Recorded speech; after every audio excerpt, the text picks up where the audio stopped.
All right, we got some new numbers about just what a dramatic increase we have seen in terms of grassroots labor organizing. This is per Stephen Greenhouse. This is based on some new government numbers. Let's go ahead and put this up on the screen. So the NLRB, the National Labor Relations Board that governs union elections, they announced this morning that during the first 9 months of federal fiscal year 2022, so that's October 1 through June 30th, petitions for union elections jumped 56%.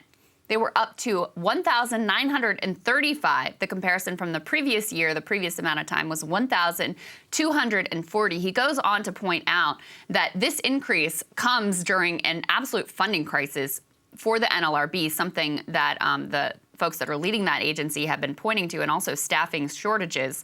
They've received the same appropriation, $274 million from Congress, for 9 straight years. So obviously, every year, inflation is eating into that. By adjusting for inflation, you actually come to find that the NLRB's budget over that time period since 2010 has decreased 25%. Even as, obviously, the work that they have to do is far, far more. There's some more numbers here that we can point to as well. Let's go ahead and put this next piece up. So in addition to union elections being way up, unfair labor practices charges are up too, 14.5%, from 11,451 to 13,106. Now, you would kind of expect those metrics to go hand in glove because there's a lot of illegal union busting that goes on during union elections.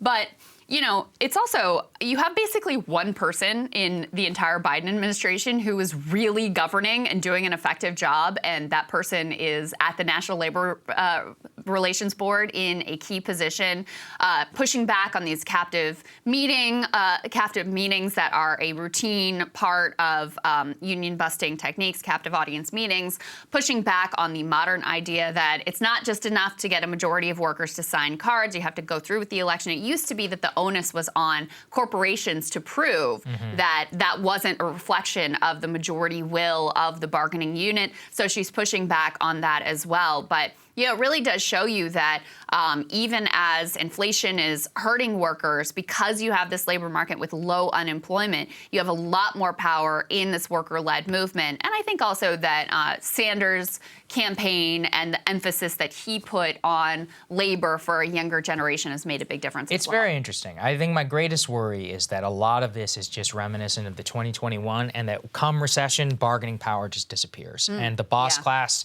I mean, who rules in the time of recession? It's the bosses. That's and right. The bosses get to keep their jobs. They get to juice the stock.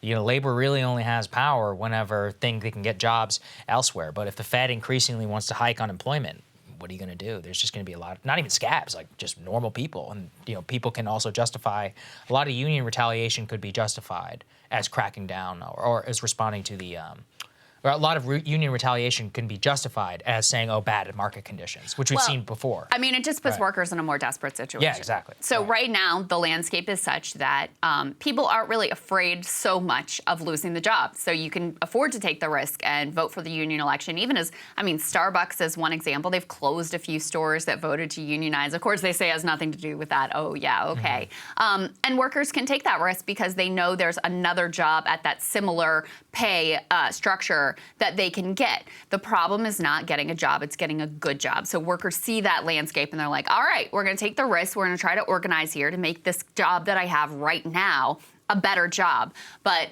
you know, this is part of what happened. Bessemer, Alabama is a perfect example with the Amazon warehouse there. You don't have a lot of other employment in that area, certainly not at that level, at that pay scale. And so it made it much harder to organize there because workers didn't feel that they had the luxury of taking the risk to buck the boss class. So yeah, that is, the Fed policy is a direct threat to this new labor organizing, which I continue to view as the most hopeful thing happening in the entire country. I mean, we can't look to the political class to solve our problems. I think that is abundantly clear. Not that you should disengage from electoral politics or any of that, but if you have what happened in the 30s and how we ended up in the New Deal era was in large part because you had this very strong, very large, very emboldened, very militant labor movement that basically forced the hand of the politicians to get them to cut the working class in on the deal. This is the only thing we have going that could potentially create a similar situation. Let's just hope it's not crushed in the cradle by the Fed's policy. Yeah, I completely agree. All right, guys, more for you later. Cable news is ripping us apart, dividing the country, making it impossible to function as a society, and making it impossible to know just what is true and what is false. But the good news is they are failing and they know it.